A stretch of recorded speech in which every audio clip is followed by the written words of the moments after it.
माननीय बीमा भारती जी को हम ही विधायक बनाए, हम ही मंत्री बनाए। आई हमरे पत्तल में छेद कर रही थी, सरकार गिरा रही थी। अरे तो विधानसभा से इस्तीफा काहे नहीं दे रही हैं? विधानसभा से इस्तीफा दीजिए। विधानसभा से इस्तीफा दे नहीं रही हैं, पार्टी से इस्तीफा दे दिए। तो जो पटिया बनाया वहां से भी तो इस्तीफा दे दीजिए। धन बली हो सकता है, बाहुबली कौन हो जाए? बाहुबली की स्थिति यह है कि समाज के दलित समुदाय का आदमी कान में कह दे, अगर गरीब आदमी कि जा रहे हैं आप पर केस करने के लिए, तो देखेगा दाएं बाएं कोई नहीं ना है, उसका पैरवा पकड़ लेगा। अरे वो तो जेल से निकले तो उनके ज्ञान को हम चुनौती नहीं दे सकते हैं ना। उतना हम लोग को जाने का मौका वहाँ नहीं मिला है, कभी भी नहीं मौका मिला। तो जो आदमी 17 साल जेल में रह गया हो, उसके ज्ञान को कौन, हमारे जैसा आदमी क्या चुनौती देगा? जिस डाल पर बैठे है उसके बारे में मालूम होना चाहिए। इतिहास गवाह है 2019 का, उस पार्टी का बोहनी नहीं हुआ था। अरे अपने बारे में जरा चेहरा देख लेना चाहिए आईने में। मैंने अपराध के PhD हैं। शोषित वंचित की लड़ाई लड़ रहा था, अपराध की खेती करने वाला शोषित वंचित की जननायक कर्पूरी ठाकुर थे। एनडीए गठबंधन में सीट शेयरिंग तो हो गया है, लेकिन नामों की घोषणा अब तक नहीं हुई है। लोकसभा चुनाव का ऐलान हो गया है और नामांकन की प्रक्रिया शुरू है। वहीं दूसरी तरफ इंडिया गठबंधन में सीट शेयरिंग नहीं हुआ है, लेकिन उम्मीदवारों की घोषणा कहें या टिकटों का बंटवारा वो शुरू हो गया। राजस्थान में लालू प्रसाद यादव अपने आवास से जो है एक के बाद एक लोगों को टिकट दे रहे हैं। अब इसी बात करने के लिए हमारे साथ जदयू के मुख्य प्रवक्ता साहेब एमएलसी हैं। क्या कहेंगे आप? लोग तो जो है सारा चीज़ कर लिया, लेकिन उम्मीदवार की घोषणा नहीं कर पा रहे हैं सही से। सीटों के बारे में घोषणा हो गई, कौन उम्मीदवार लड़ेगा यह भी अब बहुत ही जल्द घोषणा हो जाएगी। दूसरी तरफ जो महागठबंधन है उसमें लालटेन का सिंबल बट रहा है, हाथ उसको पकड़िए नहीं रहा है। पकड़ेगा ना हाथ भाई, हम लालटेन लिए हुए हैं, तो हाथ पकड़ नहीं रहा है। ये विरोधाभास है। और जिस ढंग का अपमान अखिल भारतीय कांग्रेस पार्टी का हुआ है कि भाई ऐसा कोई गठबंधन हुआ है कि हम एक तरफा सीट का अनाउंस करते जाए, हम एक तरफा प्यार करते रहे। अब तो स्वाभिमान उनका है कि नहीं वो जाने। महत्वपूर्ण विषय यह है कि राष्ट्रीय जनता दल ने जो एकाधिकारवाद दिखाया वह निश्चित रूप से राजनीति के बदलते हुए चरित्र का परिचायक है।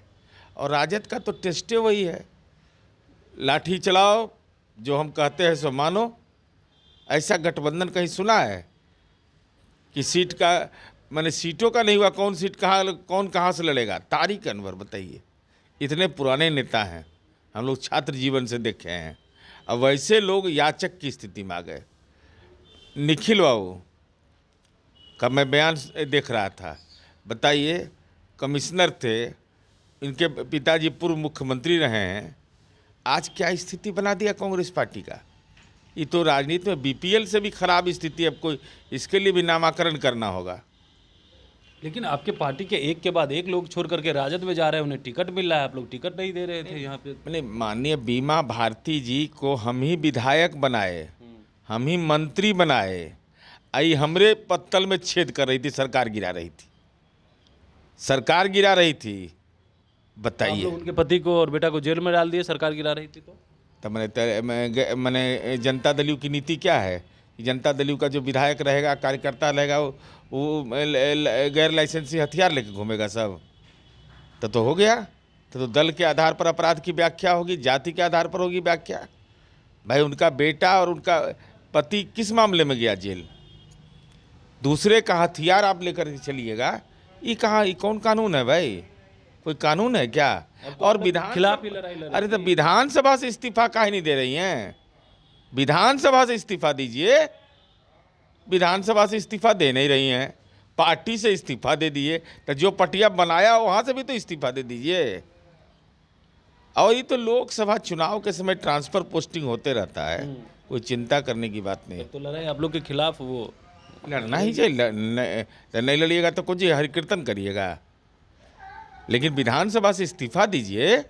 नैतिक रूप से यह कहता है कि आपको इस्तीफा देना चाहिए। करिए, वो तो नहीं देंगे, क्योंकि जो लोग आपके तरफ आए उनसे तो इस्तीफा नहीं, वो लोग तो इस्तीफा नहीं दिए हैं। तो कौन हमारे तरफ समर्थन लिख के दे दिया? कोई सरकार को समर्थन लिख के दे दिया है क्या? राजद के लोग आए। अरे सरकार को समर्थन लिखा है कहीं? आप तो चुनाव लड़ने जा रहे हैं, औपचारिक रूप से ऐलान आपने किया है कि हम चुनाव लड़ेंगे, तो किसके सिंबल से आप चुनाव लड़िएगा?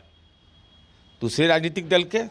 तो कौन दल बदल कानून क्या कहता है कि दूसरे दल के सिंबल चुनाव लड़िएगा, विधानसभा में आप रहिएगा दूसरे दल से? आपकी पार्टी कार्रवाई करेगी?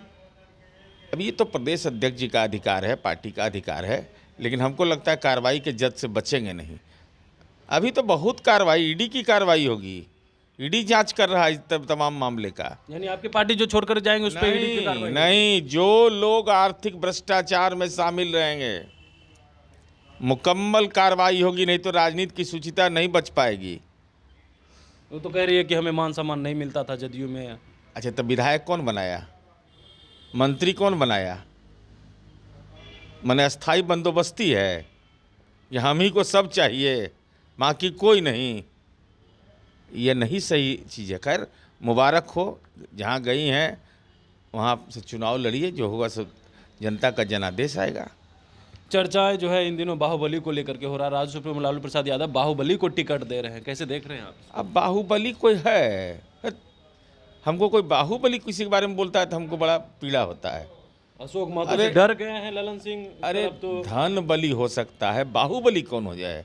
बाहुबली की स्थिति यह है कि समाज के दलित समुदाय का आदमी कान में कह दे, अगर गरीब आदमी कि जा रहे हैं आप पर केस करने के लिए, तो देखेगा दाएं बाएं कोई नहीं न है, उसका पैरवा पकड़ लेगा। इतना भयभीत रहता है जेलवा जाए के डर से। ये सब चुनाव है, लड़े हैं तो ठीक है ना, है क्या दिक्कत है? तो लड़ना चाहिए। ललन सिंह के खिलाफ अब उतरे अशोक महतो, कह रहे हैं कि ललन सिंह डर गए हमसे। अब ऐसने उम्मीदवार उतरेंगे। 17 साल हमारा राजपाट का हो गया, 18 साल और 17 साल जेल में रहे वाला का उम्मीदवार दे दिया। जय हो। तो कह रहे हैं कि नजर नहीं आएंगे इस बार 24 में कहीं भी। अरे नजर नहीं आएंगे तो 4 जून को न पता चलेगा, लेकिन जिस डाल पर बैठे हैं उसके बारे में मालूम होना चाहिए।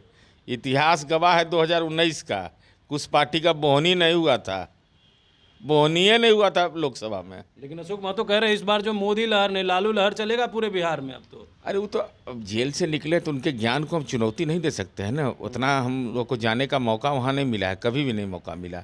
तो जो आदमी 17 साल जेल में रह गया हो, उसके ज्ञान को कौन, हमारे जैसा आदमी क्या चुनौती देगा? ललन सिंह डरते हैं उनसे? डरने वाला कोई, बिहार का एक गरीब आदमी नहीं डरता किसी से, जो समाज का अति पिछड़ा दलित समुदाय का व्यक्ति है। देखिए आज मुखिया पंचायत समिति और जिला परिषद का चेयरमैन डरता है किसी से? लेकिन वो तो कह रहे थे कि 4 में जो है चुनाव जीतने के लिए ललन सिंह हमारे पैर पकड़ रहे थे। अब इस ढंग का बयान कोई देता हो तो दुर्भाग्यजनक है ना। अरे अपने बारे में जरा चेहरा देख लेना चाहिए आईने में। मैंने अपराध के PhD हैं, जेल में काहे के लिए गए थे? सामाजिक पुनरुद्धार की लड़ाई लड़ रहे थे। वो तो कह रहे शोषित वंचितों की लड़ाई लड़ रहे थे। शोषित वंचित की लड़ाई लड़ रहा था। अपराध की खेती करने वाला शोषित वंचित की जननायक कर्पूरी ठाकुर थे, जगदेव प्रसाद थे। मैंने इन लोग की भूमिका क्या रही है समाज में भाई? कौन गरीब आदमी है जिस गरीब के बेटी की शादी किया हो इन लोगों ने? किसी मजलूम के बच्चे को पढ़ाया है? जो लोग मारे गए जातीय उन्माद में, जातीय उन्माद पैदा करके कोई रोल मॉडल होगा राजनीति का? इससे बड़ा दुर्भाग्य तो कुछ हो ही नहीं सकता है। तो क्या लग रहा है ललन सिंह का जमानत जब्त हो जाएगा वहाँ से? जमानत जब्त हो जाएगा? वही कह रहे हैं ना। अरे वो बेचारा तो कहीं से दिखवाए होंगे। अब हो सकता है कि अभी शादी ब्याह जो किए हैं ना थी में, कौन खरमास में, वही पंडित जी जतरा दिखवा लेने होंगे पतरा। तो खरमासे में जब पतरे दिखवा लीजिएगा तो क्या होगा? बिल्कुल। तो अब सुन रहे थे क्या कुछ कह रहे थे जदयू के मुख्य प्रवक्ता साहेब एल सिंह ने तमाम सवालों का जवाब दिया। साथ ही साथ बीमा भारती जिस तरीका से जदयू छोड़ करके राजद में गई उसको लेकर के भी खूब बरसते हुए नजर आए। उन्होंने कहा है कि देखिए जिस तरीका से पार्टी छोड़ा है उन्हें जो है विधायक पद से भी इस्तीफा दे देना चाहिए। साथ ही साथ जिस तरह से चुनाव लड़ेगी पूर्णिया में उसको लेकर के भी कहा है कि चुनाव लड़े उससे कोई दिक्कत नहीं है, अब ईडी जो है अपना काम करेगी। Kamlesh Kumar, live Bihar, Patna. Live Bihar YouTube पर सब्सक्राइब और फेसबुक पर लाइक जरूर करें।